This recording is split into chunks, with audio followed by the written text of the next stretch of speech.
북한에서 목숨을 걸고 전해진 충격적인 진실을 공개합니다. 여러분의 구독과 좋아요가 침묵 속에 갇힌 수많은 우리 동포들에게 희망이 될 수 있습니다. 오늘 새벽 12시에 북한을 떠나서 지금 여기 계신다고요? 네. 국정원 조사관이 동료와 눈빛을 교환했습니다. 제가 이 일을 15년 넘게 했는데 이런 케이스는 처음입니다. 처음부터 다시 설명해 주세요. 어떻게 7시간 만에 제가 죽기로 결심했던 그 운명의 밤부터 이야기하면 될 것 같습니다. 2016년 10월의 어느 날 저는 23살이었습니다. 함경북도 온성군의 작은 마을에서 태어나 자란 평범한, 아니 평범하다고 믿고 싶었던 한 여성이었죠.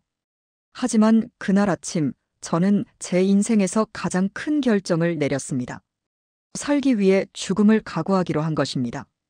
그날 새벽 5시 저는 잠에서 깼습니다. 아니, 정확히는 한숨도 자지 못했다는 표현이 맞겠네요. 방 한켠에 놓인 작은 배낭을 바라보며 밤새 뒤척였으니까요. 그 배낭 안에는 제 전 재산이라고 할 수 있는 중국 돈 1000위안, 어머니의 낡은 사진 한 장, 그리고 작은 손전등 하나가 전부였습니다. 어머니는 제가 15살 때 돌아가셨습니다. 배급이 끊긴 지 오래된 그 시절, 어머니는 제게 마지막 남은 옥수수죽을 다 주시고 굶으셨습니다. 엄마는 안 배고프다고 말씀하시던 그 거짓말을 저는 평생 잊을 수가 없습니다. 어머니가 돌아가신 후 아버지는 술에 의지했고 저는 16살부터 장마당에서 중국산 물건을 팔며 살았습니다. 그렇게 7년이 흘렀습니다. 그동안 저는 수없이 많은 것들을 보았습니다. 장마당에서 만난 언니들이 하나둘 사라지는 것을, 보위부 사람들이 밤에 집으로 찾아와 가족을 데려가는 것을, 그리고 중국에서 돌아온 사람들이 끔찍한 고문을 당하는 것을 말입니다. 그럼에도 불구하고 저는 떠나지 못했습니다. 무서웠으니까요. 두만강을 건너다 총에 맞아 죽은 사람들의 이야기를, 중국에서 인신매매를 당한 여성들의 이야기를 너무 많이 들었습니다. 하지만 그날 아침 더 이상 참을 수 없는 일이 벌어졌습니다. 보위부에서 나왔다는 남자가 저희 집에 찾아왔습니다. 30대 중반쯤 되어 보이는 배불뚝이의 술 냄새를 풍기는 그 남자는 제 아버지에게 뭔가를 속삭였습니다. 그리고 저를 보며 웃었습니다. 그 눈빛을 보는 순간 저는 알았습니다. 제가 곧 어디론가 팔려갈 것이라는 것을요. 아버지는 고개를 끄덕였습니다. 제 눈을 마주치지도 못한 채로요. 그 순간 느낀 배신감과 절망은 지금도 생생합니다. 가슴이 찢어지는 것 같았고 동시에 머릿속이 하얗게 변했습니다. 그 남자가 돌아간 후 저는 아무 말도 하지 않았습니다. 아버지도 마찬가지였죠. 그날 오후 저는 장마당에 나갔습니다. 평소처럼 물건을 팔기 위해서가 아니라 제가 아는 한 사람을 만나기 위해서였습니다. 김언니라고 불렀던 그 사람은 사실 탈북 브로커였습니다. 장마당에서 몇 년간 장사를 하다 보면 자연스럽게 그런 사람들을 알게 됩니다. 물론 믿을 수 있는지는 또 다른 문제였지만요. 언니, 저 나가고 싶어요. 제 말을 들은 김언니는 담배를 한 모금 빨고는 저를 똑바로 쳐다봤습니다. 돈은 있어? 1000위안 있습니다. 김언니는 코웃음을 쳤습니다. 보통 탈북 비용은 최소 3000위안에서 5000위안이었으니까요. 하지만 저는 포기하지 않았습니다. 제발요, 언니. 전 오늘 밤 안에 떠나야 해요. 내일이면 늦어요. 제 절박한 목소리를 들은 김언니는 한참을 생각하더니 작은 쪽지를 건넸습니다. 오늘 밤 11시 온성 철교 근처 폐가로 와. 딱 한 번만 기회 줄게. 늦으면 끝이야. 그렇게 제 탈북 계획이 시작되었습니다. 집으로 돌아온 저는 떨리는 손으로 배낭을 챙겼습니다. 가져갈 수 있는 게 많지 않았지만 그나마도 최소한으로 줄여야 했습니다. 무게 때문이 아니라 걸리면 바로 의심받을 수 있었으니까요. 저녁 8시쯤 아버지가 들어왔습니다. 저는 평소처럼 저녁을 차려드렸습니다. 마지막이 될 수도 있는 식사였지만 제 표정에서 아무것도 읽히지 않도록 조심했습니다. 아버지는 아무 말 없이 밥을 먹었고 저도 그랬습니다. 아버지, 내일 장마당 일찍 나가야 해서 먼저 잘게요. 그래. 그게 제가 아버지에게 한 마지막 말이었습니다. 방으로 들어간 저는 침대에 누웠습니다. 시계를 보니 8시 30분이었습니다. 11시까지 2시간 반이 남았습니다. 그 시간이 마치 영원처럼 느껴졌습니다. 9시가 되자 아버지의 코 고는 소리가 들렸습니다. 술을 마신 날이면 항상 일찍 잠들었죠. 저는 조심스럽게 일어나 방문을 열었습니다. 삐걱거리는 소리가 나지 않도록 천천히, 아주 천천히 말입니다. 거실을 지나 현관문에 도착했을 때 제 심장은 터질 것처럼 빠르게 뛰었습니다. 밖은 깜깜했습니다. 가로등이 있을 리 없는 이 동네에서 밤은 진짜 밤이었습니다.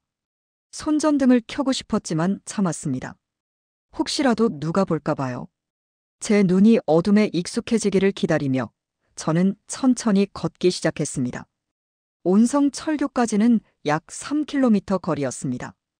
평소 같으면 30분이면 충분한 거리였지만 그날 밤은 달랐습니다.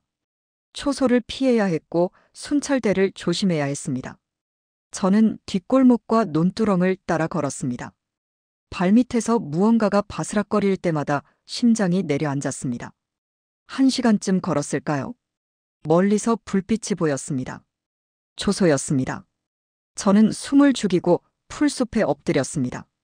군인 2명이 담배를 피우며 이야기하는 소리가 들렸습니다. 그들이 지나갈 때까지 저는 미동도 하지 않았습니다. 풀벌레가 제 목덜미를 기어다녔지만 움직일 수 없었습니다. 10분쯤 지났을까요? 군인들이 사라진 것을 확인한 저는 다시 일어났습니다. 다리에 힘이 풀려 휘청거렸지만 멈출 수 없었습니다. 계속 걸어야 했습니다. 앞으로, 그저 앞으로만 말입니다. 드디어 폐가가 보였습니다. 철교 근처의 낡은 건물, 지붕이 반쯤 무너진 그곳에 희미한 불빛이 보였습니다. 시계를 보니 정확히 11시였습니다. 저는 심호흡을 하고 문을 밀었습니다. 안에는 김언니와 낯선 남자 2명이 있었습니다. 그리고 저처럼 보이는 여성이 1명 더 있었습니다. 모두 긴장한 표정이었습니다. 왔구나. 돈은? 저는 배낭에서 1,000위안을 꺼내 김언니에게 건넸습니다. 김언니는 돈을 세어보고는 한숨을 쉬었습니다. 원래는 이 돈으론 안 되는데 오늘 특별히 데려가 줄게. 대신 조건이 있어. 뭔데요? 너 수영할 줄 알지? 그 질문을 듣는 순간 저는 온몸에 소름이 돋았습니다. 수영이라니요? 두만강을 헤엄쳐서 건너라는 말인가요? 지금 물이 얼마나 차가운데요? 선택은 내가 해. 여기 남을래? 아니면 갈래? 저는 입술을 깨물었습니다. 돌아가면 저를 기다리는 건 지옥뿐이었습니다. 하지만 앞에 놓인 것도 다른 형태의 지옥이었습니다. 그래도 저는 대답했습니다. 갈게요. 그렇게 저의 7시간 탈북이 시작되었습니다. 폐가를 나선 우리는 4명이었습니다. 김언니와 안내를 맡은 남자, 그리고 저와 함께 탈북하는 20대 후반으로 보이는 여성이었습니다. 그 여성은 한마디도 하지 않았습니다. 그저 멍한 눈으로 앞만 보고 걸을 뿐이었죠. 이름 묻지 마. 서로 얼굴도 기억하지 마. 걸리면 모른다고 해. 안내자의 말이 떨어지자마자 우리는 어둠 속으로 걸어 들어갔습니다. 시간은 자정을 막 넘긴 시각이었습니다. 그러니까 정확히는 10월 16일 새벽 12시 10분쯤이었습니다. 나중에 국정원 조사관이 제게 물었을 때 저는 그 시간을 정확히 기억하고 있었습니다. 제 인생이 완전히 바뀐 순간이었으니까요. 우리는 철조망 근처로 다가갔습니다. 제가 알기로 두만강변에는 3중 철조망이 쳐져 있었고 곳곳에 초소와 지뢰밭이 있었습니다. 하지만 안내자는 마치 자기 집 마당처럼 익숙하게 길을 찾았습니다. 나중에 안 사실이지만 그는 국경경비대 출신이었다고 합니다. 여기. 안내자가 철조망 앞에서 멈춰 섰습니다. 자세히 보니 철조망 밑부분이 살짝 들려 있었습니다. 누군가 미리 작업을 해둔 것이 분명했습니다. 하나씩 기어가. 배낭은 앞으로 밀면서 가고 철조망에 옷 걸리지 않게 조심해. 소리 나면 다 죽어. 첫 번째로 그 여성이 기어갔습니다.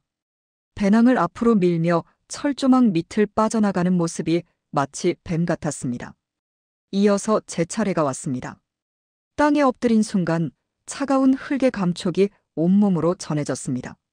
10월의 함경북도 땅은 이미 겨울로 접어들고 있었습니다. 저는 배낭을 밀기 시작했습니다. 철조망과 제 등 사이는 불과 20cm 정도였습니다. 숨을 크게 쉬면 철조망에 닿을 것 같았습니다. 천천히, 아주 천천히 앞으로 나아갔습니다. 철조망의 가시가 제 외투를 스쳤습니다. 찢어지는 소리가 날까봐 온몸이 얼어붙었습니다. 하지만 다행히 아무 일도 일어나지 않았습니다. 마침내 철조망을 빠져나왔을 때 저는 그제야 숨을 쉴 수 있었습니다. 일어서지 마. 계속 기어. 안내자의 목소리가 들렸습니다. 우리는 계속 땅을 기었습니다. 무릎과 팔꿈치가 아팠지만 참아야 했습니다. 약 100m를 그렇게 기어갔을까요? 안내자가 멈추라는 신호를 보냈습니다. 두 번째 철조망이야. 여기가 더 위험해. 순찰이 지나가는 길이거든. 그의 말대로 멀리서 불빛이 움직이는 게 보였습니다. 순찰대였습니다. 우리는 풀숲에 완전히 몸을 숨기고 기다렸습니다. 제 심장 소리가 너무 커서 들킬 것 같았습니다. 순찰대는 천천히 우리 쪽으로 다가왔습니다. 10m, 5m, 3m. 군인의 군화 소리가 바로 옆에서 들렸습니다. 저는 눈을 감았습니다. 들키면 총살입니다. 그것도 현장에서 바로 말입니다. 제 옆에 있던 여성이 떨고 있는 게 느껴졌습니다. 하지만 기적처럼 그들은 지나갔습니다. 담배 피우며 잡담을 나누던 그들은 우리가 코앞에 숨어 있다는 것을 전혀 눈치채지 못했습니다. 불빛이 완전히 사라지고 나서도 우리는 10분을 더 기다렸습니다. 가자. 두 번째 철조망도 첫 번째와 비슷했습니다. 미리 들려진 부분으로 기어서 빠져나갔습니다. 하지만 이번에는 제 배낭이 철조망에 걸렸습니다. 빼려고 하자 철조망이 흔들리며 소리가 났습니다.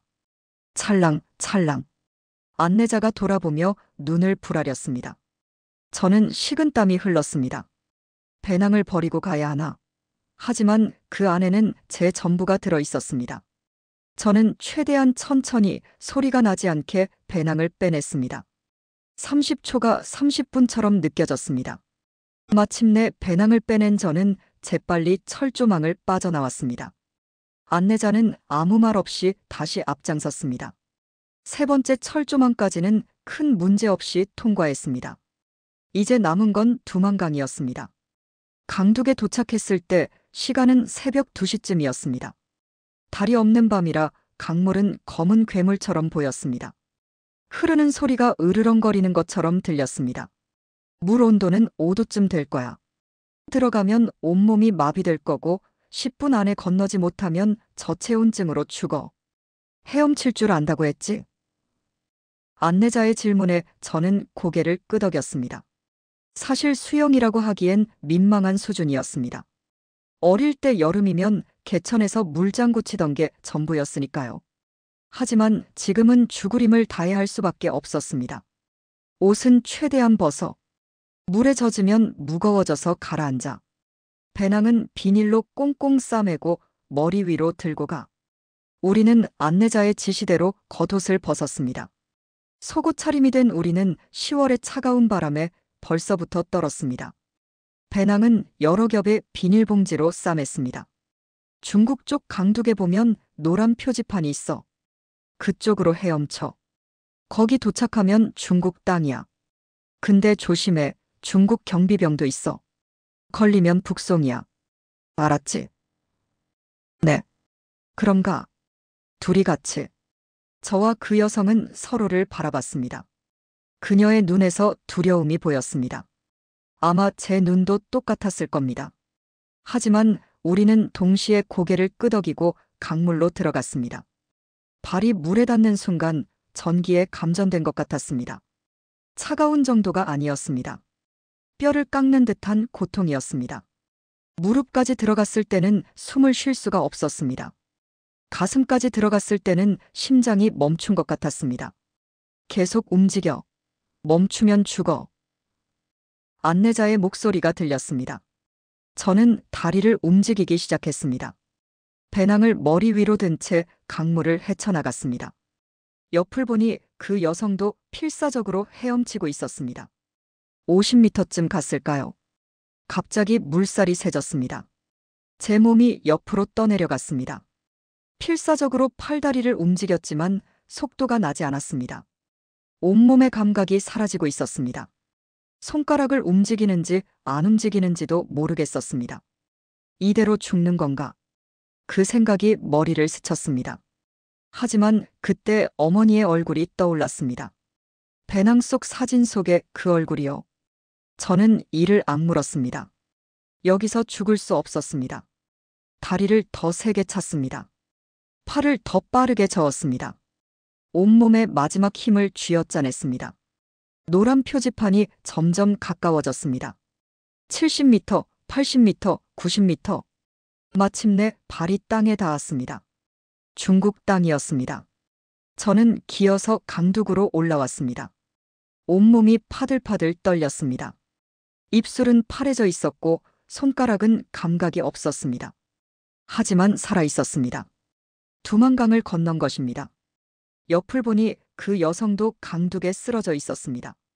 우리는 서로를 보며 울었습니다.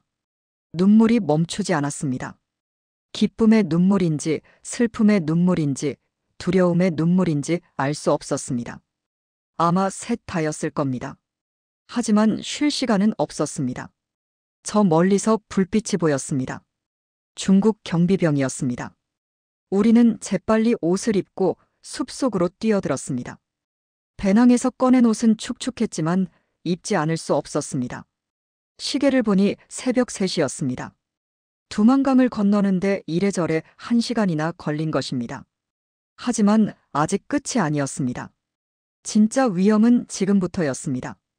중국에서 한국까지 그 먼 길을 가야 했으니까요. 아니, 제 경우는 달랐습니다.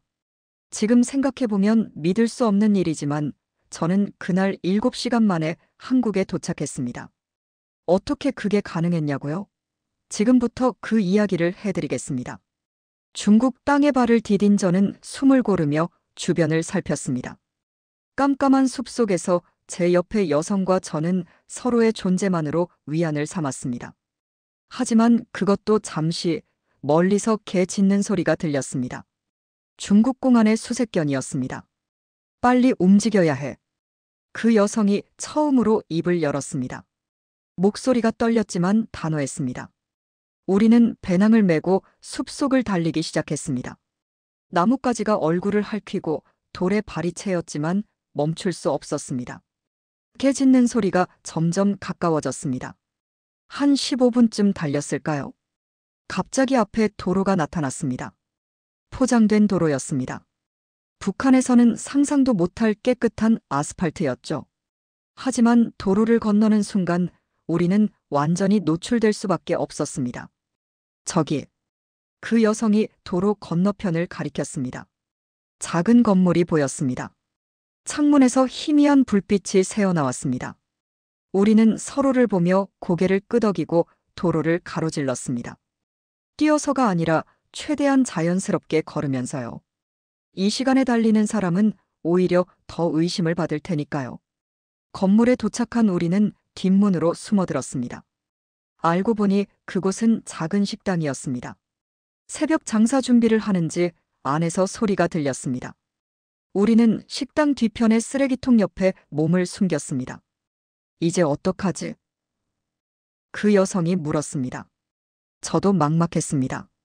원래 계획이라면 중국 현지의 조선족 브로커를 만나 숨어 지내다가 몇 달 후 동남아를 거쳐 한국으로 가는 것이었습니다.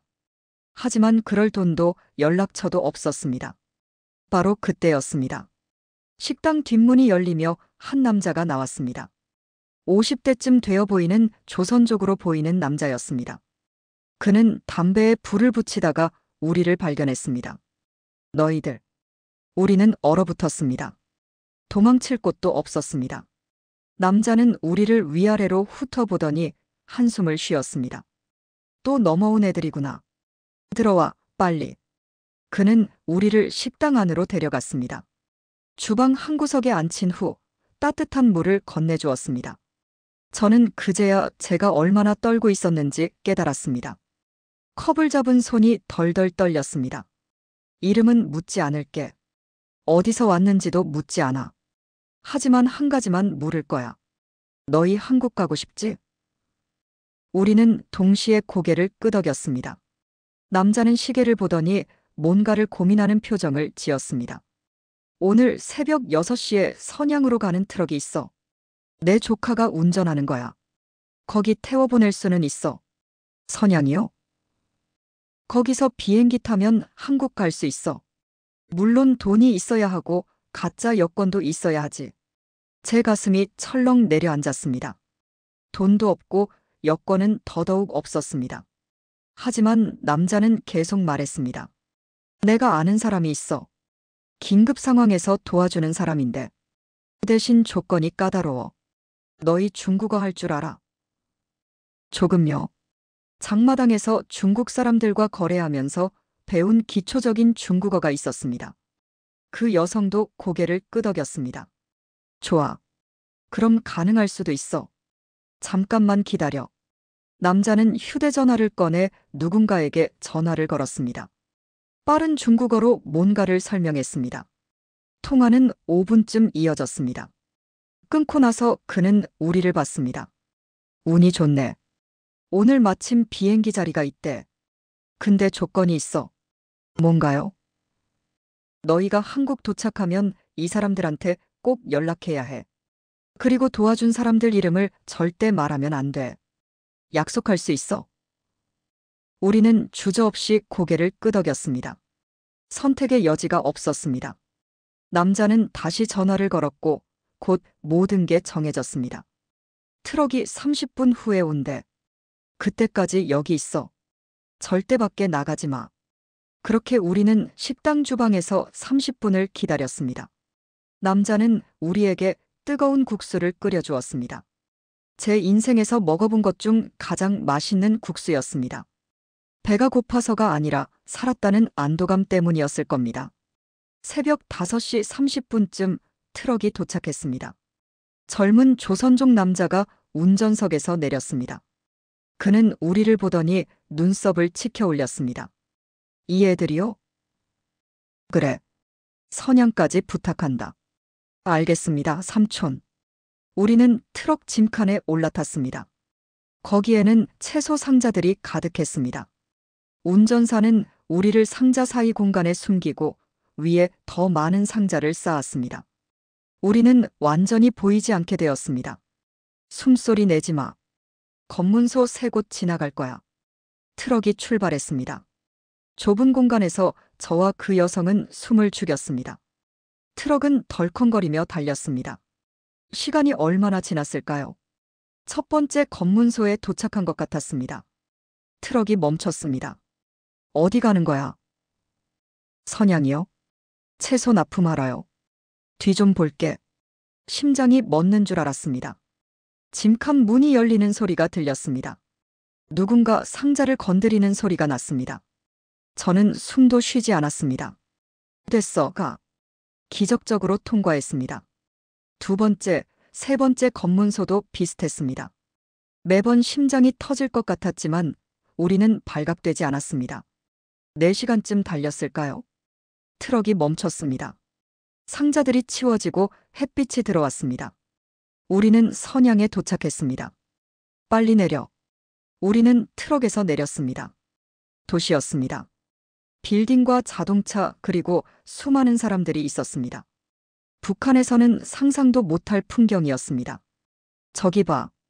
운전사가 한 남자를 가리켰습니다.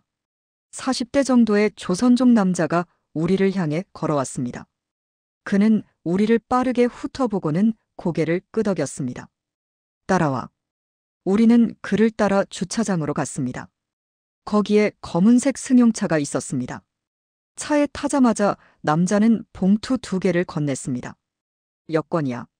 가짜지만 아주 정교해. 그리고 이건 비행기표. 봉투를 열어보니 여권과 탑승권이 들어 있었습니다. 여권 사진은 제가 아니었지만 묘하게 닮아 있었습니다. 탑승권을 보니 선양에서 인천으로 가는 오전 11시 비행기였습니다. 지금 7시 30분이야. 공항까지 1시간 걸려. 거기서 2시간 기다리면 돼. 보안 검색 통과할 때 자연스럽게 행동해. 떨면 걸려. 비용은요? 나중에 한국에서 갚으면 돼. 연락처는 여권 안에 있어. 차는 공항으로 향했습니다. 창밖으로 선양 시내가 지나갔습니다. 높은 빌딩들, 넓은 도로, 현대적인 상점들. 이것이 중국이라는 나라였습니다. 북한과는 완전히 다른 세상이었습니다. 선양 타오센 국제공항에 도착했습니다. 제가 태어나서 처음 보는 공항이었습니다. 엄청나게 컸습니다. 유리로 된 거대한 건물, 수백 명의 사람들, 전광판에 표시된 수십 개의 비행기 스케줄들. 들어가. 행운을 빌어. 남자는 우리를 내려주고 떠났습니다. 저와 그 여성은 공항 입구 앞에 섰습니다. 서로를 보며 손을 잡았습니다. 그리고 함께 안으로 들어갔습니다. 체크인 카운터에서 여권과 탑승권을 내밀었습니다. 직원이 여권을 들여다보았습니다. 제 심장이 쿵쾅거렸습니다. 하지만 직원은 그저 웃으며 탑승권에 도장을 찍어주었습니다. 좋은 여행 되세요. 보안 검색대를 통과할 때가 가장 긴장됐습니다. 가방을 엑스레이에 통과시키고 금속 탐지기를 지났습니다. 경보음이 울리지 않을까, 누가 저를 불러 세우지 않을까 두려웠습니다. 하지만 아무 일도 일어나지 않았습니다. 우리는 통과했습니다. 탑승구로 가는 길, 제 다리가 후들거렸습니다. 믿을 수가 없었습니다. 정말로 한국행 비행기를 타게 된 것입니다.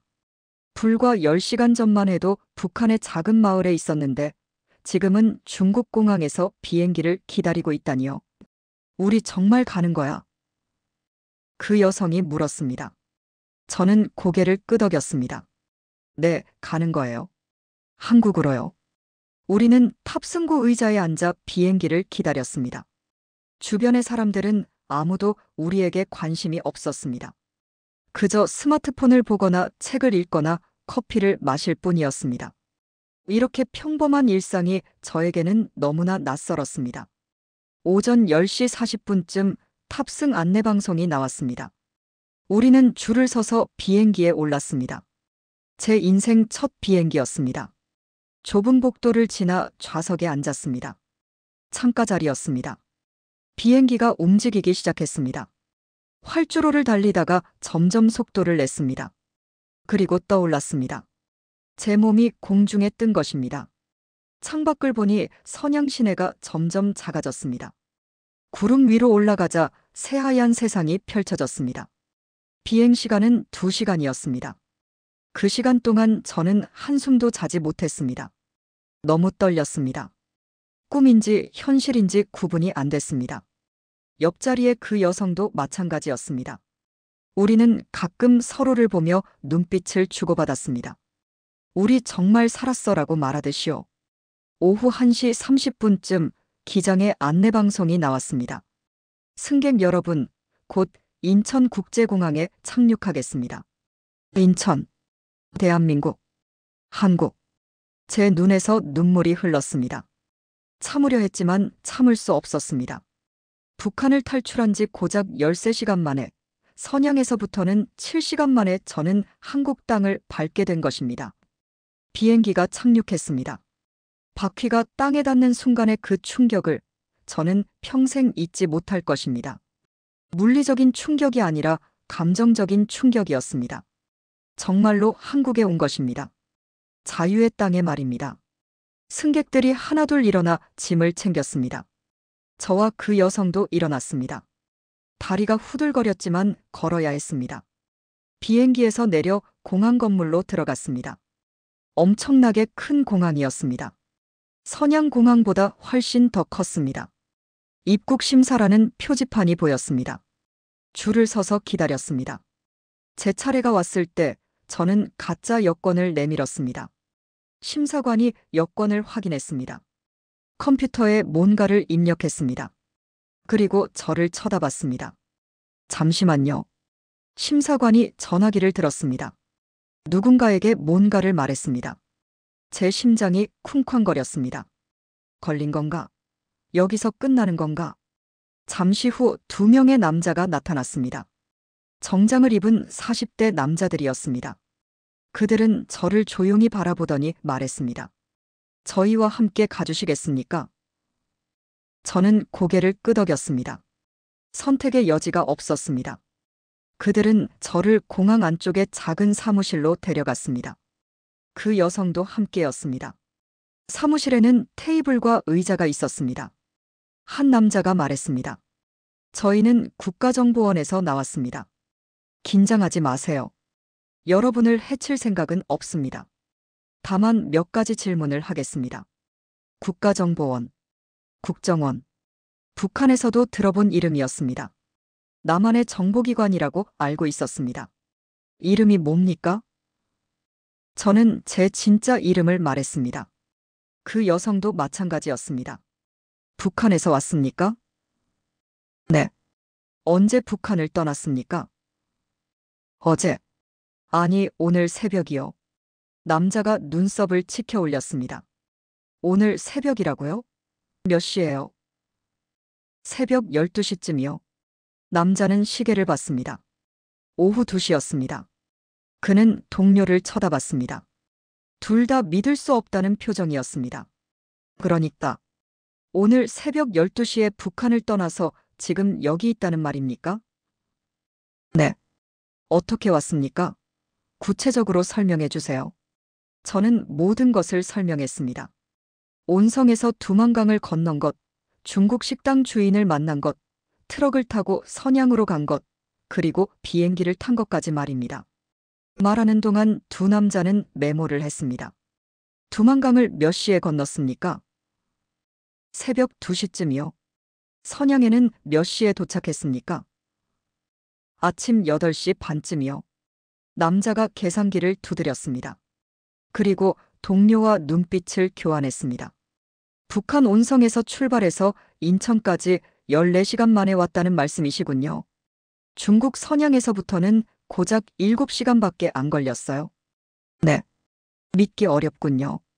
남자의 말에 저는 당황했습니다. 거짓말을 하고 있다고 생각하는 건가요? 정말이에요. 거짓말 아니에요. 알겠습니다. 계속 질문하겠습니다. 중국에서 도와준 사람들은 누굽니까? 저는 망설였습니다. 약속했습니다. 절대 이름을 말하지 않겠다고요. 하지만 국정원 사람 앞에서 거짓말을 할 수도 없었습니다. 모르겠어요. 이름을 안 알려줬어요. 얼굴은요? 특징은요? 저는 최대한 모호하게 대답했습니다. 그들을 위험에 빠뜨릴 수는 없었으니까요. 조사는 3시간 동안 계속됐습니다. 같은 질문을 여러 번 반복해서 물었습니다. 아마 제 진술에 모순이 있는지 확인하려는 것 같았습니다. 비행기표는 누가 끊어줬습니까? 중국에서 만난 분이요. 돈은요? 나중에 갚기로 했어요. 얼마였습니까? 몰라요. 안 물어봤어요. 남자는 한숨을 쉬었습니다. 그리고 잠시 밖으로 나갔습니다. 10분쯤 후 돌아온 그는 다른 사람을 데려왔습니다. 더 나이 많은 50대로 보이는 남자였습니다. 제가 이 사건 담당 팀장입니다. 이야기를 들었는데요. 정말 특이한 케이스네요. 팀장이라는 사람이 의자에 앉으며 말했습니다. 통상적으로 탈북자들은 중국을 거쳐 라오스나 태국, 베트남 등을 경유해서 옵니다. 짧아도 몇 달, 길면 몇 년이 걸리죠. 그런데 14시간이라니요. 정말이에요. 믿습니다. 여러분 진술에 거짓이 없다는 건 알겠습니다. 다만 너무 이례적이라 확인이 필요합니다. 여권 좀 다시 볼까요? 저는 가짜 여권을 건넸습니다. 팀장은 여권을 자세히 들여다봤습니다. 정교하게 만들어졌네요. 이 정도 퀄리티면 웬만한 검색대는 통과하겠어요. 중국 브로커 조직이 상당히 전문적이네요. 그는 여권을 내려놓고 저를 봤습니다. 혹시 북한에서 특별한 직책이 있었습니까? 아니면 가족 중에 고위직이 있다거나요? 아니요. 저는 그냥 장마당에서 장사하던 평범한 사람이에요. 그런데 왜 이렇게 빨리 도와준 걸까요? 보통은 돈을 많이 받고 천천히 진행하는데 말입니다. 저도 궁금했습니다. 왜 그 사람들은 저를 도와준 걸까요? 돈도 제대로 받지 않고 위험을 무릅쓰고 말입니다. 아마 제가 급하다고 했으니까요. 그리고 운이 좋았던 것 같아요. 팀장은 고개를 끄덕였습니다. 운이 좋았다는 말에 동의합니다. 정말 기적 같은 일이에요. 제가 이 일을 15년 넘게 했는데 이런 케이스는 처음입니다. 그는 파일을 넘기며 말을 이었습니다. 통계를 보면 탈북 평균 소요 시간은 6달에서 2년입니다. 가장 빨랐던 케이스가 한 달이었어요. 그런데 14시간이라니. 이건 기록입니다. 아마 역사상 가장 빠른 탈북일 겁니다. 14시간. 그 말을 듣고 나서야 실감이 났습니다. 제가 정말로 믿을 수 없는 일을 해낸 것입니다. 어제 이맘때만 해도 북한 온성의 작은 집에 있었는데 지금은 한국 인천공항에 있다니요. 앞으로 절차를 설명드리겠습니다. 우선 여러분은 하나원이라는 곳에 가게 됩니다. 거기서 석 달 동안 교육을 받으시게 되죠. 한국 사회 적응 교육, 법률 교육, 직업 교육 등입니다. 하나원이요? 네. 북한 이탈 주민 정착 지원센터입니다. 모든 탈북자는 거기를 거쳐야 합니다. 걱정하지 마세요. 좋은 곳입니다. 팀장은 서류를 꺼내 저희 앞에 놓았습니다. 이건 신분 확인 서류입니다. 작성해 주세요. 그리고 이건 대한민국 정부가 제공하는 정착금에 대한 안내입니다. 하나원 수료 후 1,000만 원 정도를 받으실 수 있습니다. 1,000만 원. 그때는 얼마나 되는지 상상도 안 됐습니다. 어마어마한 돈이었습니다. 조사가 끝난 후 저희는 하나원으로 향하는 버스에 올랐습니다. 창밖으로 한국의 풍경이 지나갔습니다. 넓은 고속도로, 빽빽한 자동차들, 높은 빌딩들, 환한 가로등들. 모든 게 새로웠습니다. 모든 게 꿈 같았습니다. 그 여성이 제 손을 잡았습니다. 우리는 서로를 보며 울었습니다. 살아남았습니다. 지옥을 탈출했습니다. 그리고 7시간이라는 믿을 수 없는 시간 만에 자유를 찾았습니다. 버스 안에서 저는 배낭을 열었습니다. 어머니의 사진을 꺼냈습니다. 낡고 구겨진 그 사진을 보며 속삭였습니다. 엄마, 저 해냈어요. 저 살았어요. 하나원에 도착한 건 저녁 7시쯤이었습니다. 담당 직원이 저희를 맞이했습니다. 친절한 미소를 지으며 말했습니다. 환영합니다. 대한민국에 오신 것을 진심으로 축하드립니다. 여러분은 이제 자유입니다. 자유. 그 단어가 가슴에 와닿았습니다. 저는 정말로 자유로워진 것입니다. 더 이상 굶주림을 걱정하지 않아도 되고, 보위부를 두려워하지 않아도 되고, 내일을 걱정하지 않아도 되는 것입니다. 그날 밤 제게 배정된 방에 누웠을 때 저는 시계를 봤습니다. 밤 10시였습니다. 정확히 22시간 전 저는 북한 온성의 집에서 탈출을 준비하고 있었습니다. 그리고 지금은 한국 경기도의 하나원 침대에 누워 있습니다. 22시간. 그중 본격적으로 선양에서 출발하여 탈북에 걸린 시간은 7시간. 국정원 팀장이 말했던 것처럼 이건 기록이었습니다. 역사상 가장 빠른 탈북. 하지만 저에게 중요한 건 기록이 아니었습니다. 살아남았다는 것, 자유를 얻었다는 것, 그것만이 중요했습니다. 천장을 바라보며 저는 생각했습니다. 제가 정말 운이 좋았던 걸까요? 아니면 누군가 저를 도운 걸까요? 그 중국 식당 주인은 왜 저를 도와줬을까요? 그 브로커들은 왜 돈도 제대로 받지 않고 저를 비행기에 태워줬을까요? 나중에 안 사실이지만 그날 제가 탄 비행기에는 특별한 이유가 있었습니다. 그리고 저를 도운 사람들에게도 특별한 이유가 있었습니다. 그 이야기는 조금 후에 하겠습니다. 지금은 다만 저는 살았다는 것, 그리고 새로운 인생이 시작됐다는 것. 그것만 알면 충분했습니다.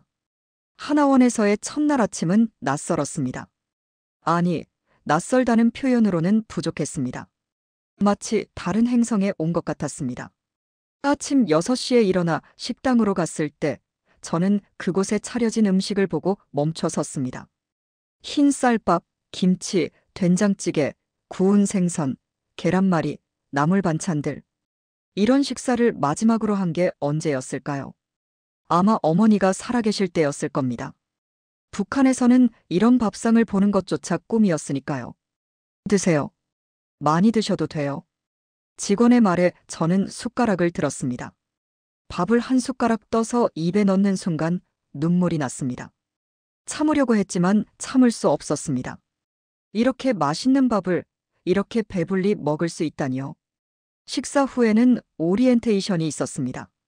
하나원의 시설과 규칙, 교육 프로그램에 대한 설명을 들었습니다. 같은 기수로 들어온 사람들이 30명쯤 되었습니다. 나이도 출신 지역도 다양했습니다. 하지만 모두 같은 눈빛을 하고 있었습니다.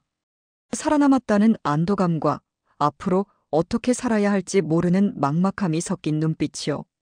오전 10시쯤 제 이름이 호명됐습니다. 상담실로 오라는 거였습니다. 가보니 국정원에서 봤던 그 팀장이 앉아 있었습니다. 앉으세요. 저는 긴장하며 앉았습니다. 혹시 문제가 생긴 건 아닐까요? 걱정하지 마세요. 나쁜 이야기가 아닙니다. 오히려 좋은 소식이에요. 팀장은 파일을 펼쳤습니다. 여러분 케이스에 대해 추가 조사를 했습니다. 그리고 흥미로운 사실을 발견했어요. 뭔가요? 여러분을 도운 중국 브로커들 말입니다. 그들의 정체를 파악했습니다. 저는 숨을 죽였습니다. 그들이 위험에 처한 건 아닐까요? 걱정 마세요. 그들은 안전합니다.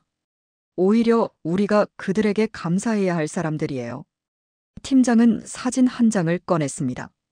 중국 식당 주인의 얼굴이었습니다. 이 사람은 리청아라는 조선족입니다. 표면적으로는 식당 주인이지만 실제로는 탈북자 구조 네트워크의 일원입니다. 지난 10년간 100명이 넘는 탈북자를 도왔어요. 그럼 브로커가 아니었어요? 돈을 받고 하는 브로커가 아닙니다. 자원봉사자에 가깝죠. 물론 나중에 한국 정부나 NGO로부터 약간의 지원금을 받긴 하지만 그건 실비 수준입니다. 저는 놀랐습니다. 그렇다면 왜 저를 도운 걸까요? 그리고 여러분이 탄 비행기 이야기입니다. 사실 그건 우연이 아니었어요. 무슨 말씀이세요? 팀장은 다른 서류를 꺼냈습니다. 그날 선양에서 인천으로 오는 비행기에는 한국 NGO 관계자들이 타고 있었습니다. 북한 인권 문제를 다루는 단체죠. 그들이 중국의 탈북자 구조 네트워크와 협력하고 있었어요. 그럼, 네. 여러분은 그 네트워크의 긴급 지원을 받은 겁니다. 원래는 탈북자들을 몇 달에 걸쳐 안전하게 이동시킬 계획이었는데 여러분의 상황이 급박했기 때문에 특별히 그날 비행기에 태운 겁니다. 저는 할 말을 잃었습니다. 그렇다면 제 7시간 탈북은 순전히 운이 아니었던 겁니다. 누군가가 위험을 무릅쓰고 저를 도운 거였습니다. 여권은 어떻게요? 그것도 그 네트워크가 준비한 겁니다. 긴급 상황을 위해 미리 만들어둔 가짜 여권이 몇 개 있었대요. 여러분의 사진과 비슷한 여권을 골라서 준 거죠. 팀장은 잠시 멈췄다가 말을 이었습니다. 비용 이야기도 하셨죠? 사실 비용은 한국의 NGO가 부담했습니다. 여러분은 빚이 없어요. 정말요? 네. 그들은 여러분에게서 돈을 받을 생각이 없었습니다. 다만 여러분이 한국에 잘 정착하기를 바랄 뿐이에요. 저는 눈물이 났습니다. 세상에 이런 사람들이 있다니요. 자신의 이익을 바라지 않고 위험을 무릅쓰고 낯선 사람을 돕는 사람들이 말입니다. 그럼 왜 저한테는 빚이 있다고 했나요? 아마 여러분이 부담을 느끼지 않게 하려던 것 같습니다. 공짜로 받으면 미안해하잖아요. 나중에 갚을 수 있다고 생각하면 마음이 편하고요. 팀장은 미소를 지었습니다. 하지만 이제 진실을 알아야 할 때가 됐다고 판단했습니다. 여러분은 정말 많은 사람들의 도움으로 여기까지 왔어요. 그 은혜를 꼭 기억하세요. 제가 그분들께 감사 인사라도 할 수 있을까요? 직접은 어렵습니다. 그들의 신원이 노출되면 위험하니까요. 하지만 편지를 전달할 수는 있습니다. 원하시면 써보세요. 저는 고개를 끄덕였습니다. 꼭 쓰고 싶었습니다. 제 목숨을 구해준 사람들에게 감사를 표현하고 싶었습니다. 그날 오후 저는 편지를 썼습니다. 손이 떨려서 글씨가 삐뚤빠뚤했지만 마음을 담아 썼습니다. 제 목숨을 구해주셔서 감사합니다. 저는 평생 이 은혜를 잊지 않겠습니다. 언젠가 저도 어려운 사람들을 도울 수 있는 사람이 되겠습니다. 정말 감사합니다. 편지를 쓰면서 저는 깨달았습니다. 제 7시간 탈북은 기적이 아니었습니다. 많은 사람들의 희생과 헌신이 만들어낸 결과였습니다.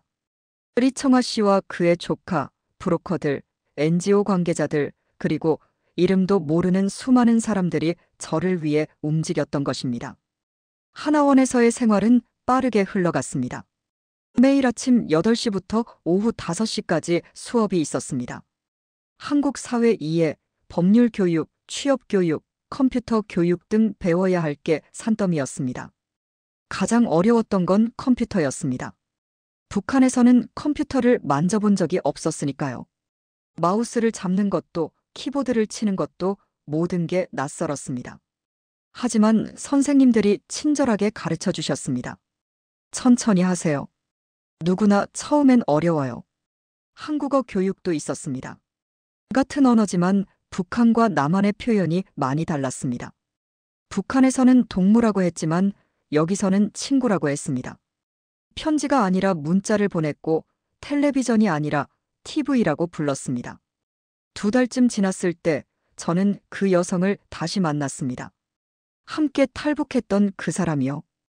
우리는 서로 다른 반이었기 때문에 자주 만나지 못했지만 쉬는 시간에 마주쳤습니다. 잘 지내요? 네, 언니는요?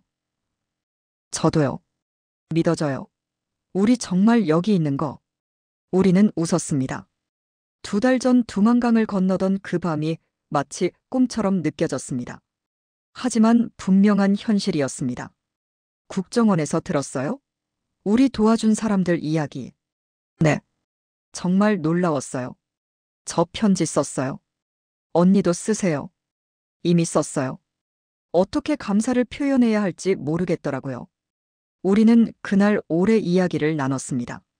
앞으로의 계획에 대해서요. 그녀는 간호조무사가 되고 싶다고 했습니다. 저는 아직 확실히 정하지 못했지만 뭔가 사람들을 도울 수 있는 일을 하고 싶다고 말했습니다. 하나원에서의 3달은 금방 지나갔습니다. 수료식 날, 저는 대한민국 주민등록증을 받았습니다. 제 이름이 적힌, 제 사진이 붙은 주민등록증이었습니다. 이제 저는 법적으로도 대한민국 국민이 된 것입니다. 수료 후 저에게는 선택지가 주어졌습니다. 어디에 살 것인지, 무슨 일을 할 것인지 말입니다. 정부에서 제공하는 전셋집 지원을 받을 수 있었고 취업 교육도 더 받을 수 있었습니다. 저는 서울 근처의 작은 원룸을 얻었습니다. 처음으로 제 집을 가진 것입니다. 비록 작았지만 제 공간이었습니다. 아무도 저를 감시하지 않고 아무도 제 자유를 빼앗을 수 없는 공간이었습니다. 첫날 밤 빈 방에 누워 저는 울었습니다. 기쁨의 눈물이었습니다. 어머니가 살아계셨다면 얼마나 좋았을까요? 이 자유를 함께 누릴 수 있었다면 말입니다. 벽에 어머니의 사진을 걸었습니다. 두만강을 건널 때 가져온 그 낡은 사진이요. 매일 아침 그 사진을 보며 다짐했습니다. 열심히 살겠다고, 이 자유를 헛되이 쓰지 않겠다고 말입니다. 취업 준비를 시작했습니다. 하지만 쉽지 않았습니다. 학력이 낮았고 경력도 없었고 한국 사회를 잘 몰랐습니다. 면접을 봐도 떨어지기 일쑤였습니다. 30번쯤 떨어졌을 때 저는 지쳤습니다. 이렇게 힘들 줄 몰랐습니다. 자유를 얻었지만 살아가는 건 또 다른 문제였습니다. 북한에서는 배급이 없어도 장마당에서 장사라도 할 수 있었는데 여기서는 모든 게 낯설었습니다. 하지만 포기할 수 없었습니다. 여기까지 오기 위해 얼마나 많은 사람들이 도와줬습니까? 그 은혜를 저버릴 수 없었습니다. 35번째 면접에서 드디어 합격했습니다. 작은 식당의 주방 보조였습니다. 월급은 많지 않았지만 상관없었습니다. 정직한 노동으로 번 제 첫 월급이었으니까요. 첫 월급을 받던 날을 평생 잊지 못할 겁니다. 통장에 찍힌 그 숫자를 보며 저는 울었습니다. 이게 제 돈입니다. 제가 일해서 번 돈이요. 누가 빼앗아갈 수 없는 온전히 제 것인 돈입니다. 그날 저녁 저는 치킨을 시켜 먹었습니다. 생전 처음 먹어보는 치킨이었습니다. 너무 맛있어서 눈물이 날 정도였습니다. 이런 음식을 마음껏 먹을 수 있는 세상에 살게 되다니요. 일하면서 저는 조금씩 한국 사회에 적응했습니다. 손님들과 대화하는 법도 배우고 한국 문화도 이해하게 되었습니다. 물론 여전히 어려운 것들이 많았지만 매일 조금씩 나아지고 있었습니다. 그러던 어느 날 하나원에서 함께했던 그 여성에게서 연락이 왔습니다. 그녀는 간호조무사 자격증을 땄다고 했습니다. 그리고 병원에 취직했다고요. 언니, 우리 만나요. 축하하고 싶어요. 우리는 만났습니다. 2년 만이었습니다. 그녀는 많이 달라져 있었습니다. 자신감 있어 보였고 행복해 보였습니다. 언니, 제가 그날 밤을 생각하면 정말 기적 같아요. 저도요. 우리 정말 운이 좋았죠. 운이 아니라 많은 분들의 도움이었어요. 그 은혜를 갚으며 살아야죠. 그녀의 말이 맞았습니다. 우리는 혼자 여기까지 온 게 아니었습니다. 수많은 사람들의 희생과 헌신이 있었기에 가능했던 일이었습니다. 그날 이후 저는 결심했습니다. 저도 언젠가 다른 사람들을 돕는 사람이 되겠다고요. 아직은 부족하지만 언젠가는 북한에서 넘어오는 사람들을 도울 수 있는 사람이 되고 싶었습니다. 7시간의 탈북. 그건 제 인생의 전환점이었습니다. 하지만 진짜 중요한 건 그 이후였습니다. 어떻게 살아가느냐가 더 중요했던 것입니다. 하나원을 수료한 지 2년이 지났습니다. 지금 저는 서울의 한 NGO에서 일하고 있습니다. 탈북민 정착 지원 단체입니다. 제가 받았던 도움을 이제는 다른 사람들에게 돌려주는 일을 하고 있습니다. 처음 이 일을 시작했을 때 많은 사람들이 물었습니다. 왜 하필 이 일을 선택했냐고요? 월급도 적고 힘든 일인데 말입니다. 제 대답은 간단했습니다. 제가 받은 은혜를 갚고 싶어서요. 실제로 이 일은 쉽지 않았습니다. 매일 새로운 탈북민들을 만났고 그들의 아픔을 들었습니다. 어떤 사람은 가족을 두고 왔다며 울었고 어떤 사람은 중국에서 끔찍한 일을 당했다고 했습니다. 그들의 이야기를 들을 때마다 제 가슴도 아팠습니다. 하지만 동시에 보람도 느꼈습니다. 제가 도운 사람들이 조금씩 한국 사회에 적응하는 모습을 볼 때, 그들이 웃는 모습을 볼 때, 저는 제가 올바른 선택을 했다고 확신했습니다. 어느 날 상담실에 21살 여성이 찾아왔습니다. 한 달 전에 탈북해서 하나원에 있다가 나왔다는 그녀는 어디서부터 시작해야 할지 모르겠다고 했습니다. 언니, 저 너무 막막해요. 여기서 어떻게 살아야 할지 모르겠어요. 그 말을 듣는 순간 저는 과거 제 모습을 봤습니다. 똑같이 막막해하던, 똑같이 두려워하던 제 모습을요. 괜찮아요? 다들 처음엔 그래요. 저도 그랬고요. 언니도요? 네.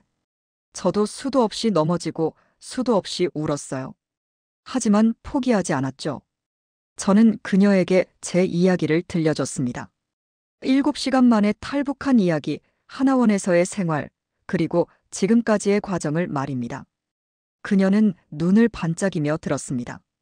7시간이요? 정말요? 네. 하지만 그건 운이 좋았던 거예요. 많은 분들이 도와주셨기 때문에 가능했던 일이죠. 언니처럼 저도 잘 적응할 수 있을까요? 물론이죠. 시간이 걸리겠지만 분명히 가능해요. 저도 했는걸요. 그날 이후 저는 그녀의 멘토가 되었습니다.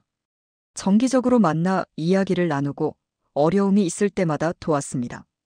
6달 후 그녀는 제빵 학원을 다니기 시작했고 1년 후에는 베이커리에 취직했습니다.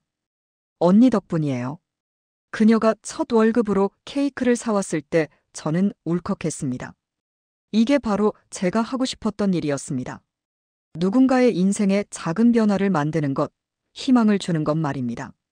일하면서 저는 많은 탈북민들을 만났습니다. 각자의 사연은 달랐지만 공통점이 있었습니다.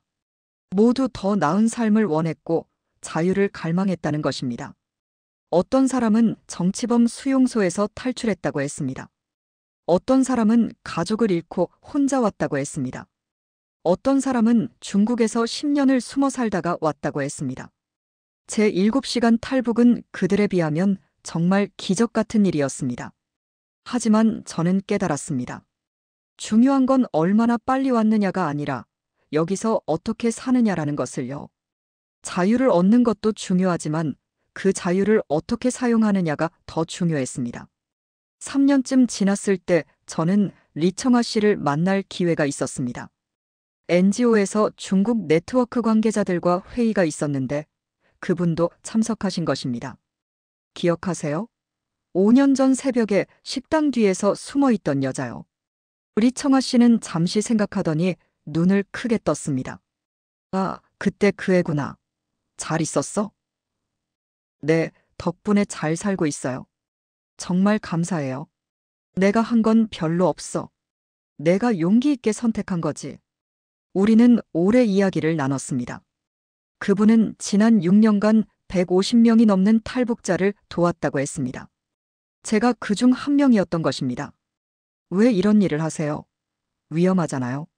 내 어머니가 북한 출신이었어. 한국 전쟁 때 헤어졌는데 평생 고향을 그리워하셨지. 돌아가시기 전에 말씀하셨어. 북에서 고생하는 사람들을 도와줘라고. 그래서 시작한 거야. 그분의 말을 들으며 저는 울었습니다. 세상에는 이렇게 따뜻한 사람들이 있었습니다. 자신의 안전을 위협받으면서도 다른 사람을 돕는 사람들 말입니다. 언젠가 저도 언니처럼 될 거예요. 다른 사람들을 돕는 사람으로요. 이미 그렇게 하고 있잖아. NGO에서 일한다며? 네, 하지만 아직 부족해요. 천천히 해. 조급해하지 마. 내 경험이 누군가에게는 큰 힘이 될 거야. 리청아 씨의 말이 맞았습니다. 제 이야기를 듣고 용기를 얻는 사람들이 있었습니다. 7시간 만에 탈북했다는 사실이 그들에게 희망을 주었습니다. 불가능해 보이는 일도 가능할 수 있다는 메시지를요. 지금은 가끔 학교나 단체에 가서 강연을 합니다. 제 경험을 나누고 북한의 현실을 알리는 일을 하죠. 처음엔 부끄러웠습니다. 수백 명 앞에서 제 이야기를 하는 게 쉽지 않았으니까요. 하지만 강연이 끝난 후 다가오는 사람들을 보면서 깨달았습니다. 제 이야기가 필요한 사람들이 있다는 것을요. 어떤 학생은 자기도 힘든 일이 있지만 포기하지 않겠다고 했고, 어떤 사람은 북한에 대해 전혀 몰랐는데 관심을 갖게 됐다고 했습니다. 올해로 탈북한 지 7이 되었습니다. 7년이라는 시간 동안 저는 많이 변했습니다. 북한에서는 상상도 못했던 삶을 살고 있습니다. 대학교에도 입학했습니다. 사회복지학을 전공하고 있습니다. 밤에는 일하고 낮에는 공부하는 게 힘들지만 행복합니다. 가끔 두만강을 건너던 그날 밤을 떠올립니다. 영상 5도의 차가운 물, 떨리던 몸, 터질 것 같던 심장. 그때의 두려움과 절박함을 말입니다. 하지만 동시에 그때의 용기와 희망도 기억합니다. 7시간. 그 짧은 시간이 제 인생을 완전히 바꿔놓았습니다. 하지만 진짜 변화는 그 후 7년 동안 일어났습니다. 자유의 의미를 배우고 책임의 무게를 느끼고 감사의 마음을 갖게 된 시간이었습니다. 지금도 가끔 악몽을 꿉니다. 북한으로 다시 끌려가는 꿈, 두만강에 빠지는 꿈을 말입니다. 그럴 때마다 땀을 흘리며 깨어나 주변을 둘러봅니다. 창밖의 서울 야경, 제 방에 익숙한 가구들, 그리고 벽에 걸린 어머니의 사진을 보며 안도합니다. 저는 여기 있습니다. 자유로운 땅에 말입니다. 함께 탈북했던 그 여성과는 지금도 연락하며 지냅니다. 그녀는 이제 간호사가 되어 병원에서 일하고 있습니다. 결혼도 했고 얼마 전에는 아기도 낳았습니다. 자유로운 땅에서 태어난 그 아기는 북한의 고통을 모를 것입니다. 그것만으로도 감사한 일입니다. 어제 그녀에게서 문자가 왔습니다. 언니, 우리 딸 이름 지었어요. 자유예요. 우리가 얻은 이 자유를 평생 기억하고 싶어서요. 자유. 얼마나 소중한 단어입니까? 북한에 있을 때는 그 의미를 제대로 몰랐습니다. 하지만 지금은 압니다. 자유란 공짜가 아니라는 것을, 누군가의 희생으로 얻어진다는 것을, 그리고 지켜야 한다는 것을 말입니다. 제 이야기를 듣는 여러분께 말하고 싶습니다. 여러분이 누리는 자유가 얼마나 귀한 것인지 기억하세요. 당연하게 여기지 마세요. 세상 어딘가에는 아직도 자유를 갈망하는 사람들이 있습니다. 그리고 탈북을 꿈꾸는 북한의 누군가에게 말하고 싶습니다. 포기하지 마세요. 어렵고 두렵겠지만 반드시 방법은 있습니다. 저처럼 운이 좋지 않을 수도 있습니다. 몇 달, 몇 년이 걸릴 수도 있습니다.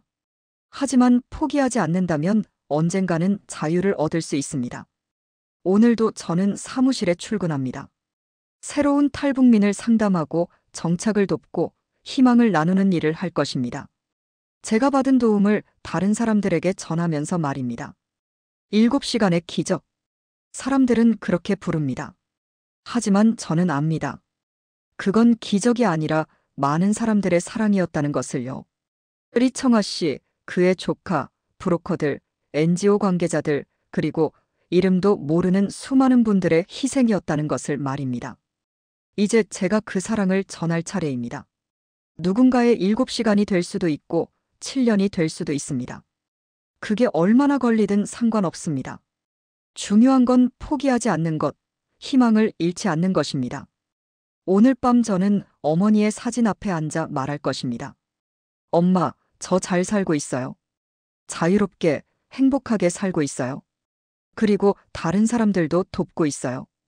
엄마가 자랑스러워할 만한 사람이 되고 있어요. 지금 이 순간도 어딘가에서 누군가는 자유를 꿈꾸고 있을 것입니다. 그들에게 이 이야기가 작은 희망이 되기를 바랍니다. 불가능해 보이는 일도 가능할 수 있다는 것을, 어둠 끝에는 반드시 빛이 있다는 것을 전하고 싶습니다. 그리고 저를 도와주신 모든 분들께 다시 한번 감사드립니다. 여러분의 사랑과 희생이 없었다면 저는 여기 있을 수 없었을 것입니다. 평생 그 은혜를 잊지 않겠습니다. 자유. 그것은 제가 배운 가장 소중한 단어입니다. 그리고 평생 지켜야 할 가치입니다.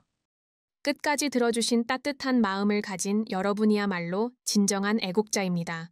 이 이야기가 더 많은 사람들에게 전해질 수 있도록 구독으로 동참해주세요. 우리가 반드시 알아야 할 이야기들을 또 소개하겠습니다.